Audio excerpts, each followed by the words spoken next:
अस्सलाम वालेकुम, मैं हूं अमीर अब्बास। ट्यूनिस में सन 2011 के अवामी इनकलाब को जैस्मिन रेवोल्यूशन कहा जाता है। इस हवाले से जर्मन खबर रसा इदारे DPA ने अपनी रिपोर्ट में लिखा था कि 30 साल से इक़्तिदार में रहने वाले सदर ज़ैनुल आबिदीन की हुकूमत पर बदउनवानी, मुआशी बदनज़मी, सियासी दबाव और जुल्म व जबर के इस्तेमाल के इल्ज़ामात थे और अवामी गुस्सा अपने उरूज पर पहुंच चुका था।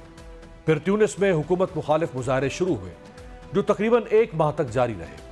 उस दौरान सिक्योरिटी फोर्सेस की जानिब से मुजाहरीन पर बराह रास्त फायरिंग के मुताद्दिद वाक़यात सामने आए। ताहम उस अवामी दबाव के नतीजे में सदर ज़ैनुल आबिदीन को दस्तबरदार होना पड़ा और जनवरी 2011 में इक़्तिदार छोड़ना पड़ा और अपने ख़ानदान के साथ वो सऊदी अरब फरार हो गए। बाद अक्टूबर 2011 में आम इंतखाबात हुए तो इंसानी हुकूक के मशहूर रहनुमा और सियासतदान मुनसिफ मरजूकी ट्यूनिस के सदर बन गए। इस तरह ट्यूनिस में जैस्मिन रेवोल्यूशन कामयाबी से हमकिनार हुआ। फरवरी 8 के आम इंतखाबात के मुतनाज़ नताइज पर वैसे तो कई सियासी जमातों ने तहफ़्फ़ुज़ात का इजहार किया था, लेकिन तहरीक इंसाफ और मौलाना फजल रहमान ने इस पर सबसे ज़्यादा तनकीद की थी। JUI के सरबराह मौलाना फजल रहमान तो यहाँ तक कह चुके हैं कि हम मौजूदा निज़ाम और इस मौजूदा सेटअप को नहीं मानते। नए इंतखाबात करवाकर धांधली का दाग धोया जाए। हम अपोजिशन अलायंस के मौक़िफ़ के साथ हैं।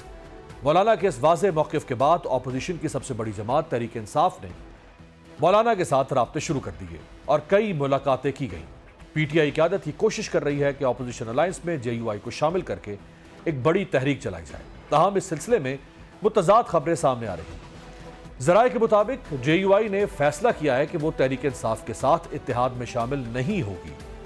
दूसरी जानिब तर्जुमान JUI ने कहा है कि मीडिया में चलने वाली PTI से इत्तेहाद न करने से मुताल्लिक खबरों में सदाकत नहीं है। दूसरी जानिब वक्त के साथ साथ मरकज में नून लीग और पीपल्स पार्टी की इत्तेहादी हुकूमत मजबूत हो रही है, जबकि अपोजिशन जमातें कई ऐलानात के बावजूद एक प्लेटफॉर्म पर इकट्ठी होती नजर नहीं आ रही। सवाल यह है कि यह हुक्मरान इत्तेहाद की जीत है या फिर अपोजिशन जमातों की नाकामी।